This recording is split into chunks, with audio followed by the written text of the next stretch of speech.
நாட்டின் பல்வேறு பகுதிகளில் அபிவிருத்தி பணிகள் இடம்பெற்று வருகின்ற நிலையில் ஒரு சில பகுதிகள் புறக்கணிக்கப்படுகின்றமை கவலைக்குரியது.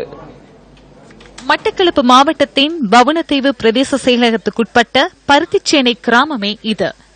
சுமார் 315க்கும் அதிகமான குடும்பங்கள் எந்தவித அடிப்படை வசதிகளும் மற்ற நிலையில் இந்த கிராமத்தில் வசித்து வருவதாக எமது செய்தியாளர் தெரிவித்தார்.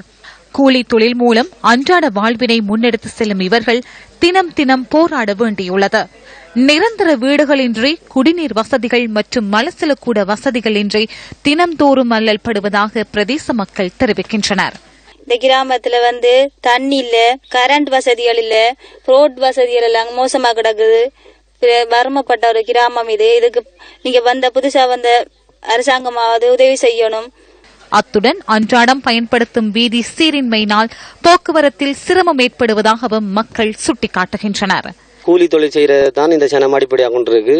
வீடுகள் கொடுத்தவங்க அரைவாசி வீடு தான் கொடுத்தவங்க, அரைவாசி சனத்துக்கு குடிசை வீடுலாம் இப்ப வாழ்ந்து கொண்டு இருக்காங்க.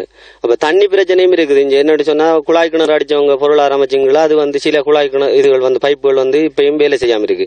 அப்ப தண்ணிக்கு சனங்கள் தூரத்துக்கு தான் போய் தண்ணி எடுக்க வேண்டிய நிலையும் இருக்குது. தமது பிரச்சினை தொடர்பில் உரிய அதிகாரிகளிடம் தெரிவித்தும் இதுவரையில் எவ்வித நடவடிக்கையும் எடுக்கப்படவில்லை என மக்கள் அங்கலாய்க்கின்றனர். மீள்குடியேற்றப்பட்டு பல வருடங்கள் கடந்துள்ள போதிலும் தமக்கான விடிவு காலம் எப்போது என்ற ஏக்கத்துடன் உள்ளனர் பருத்திச்சேனை கிராம மக்கள்.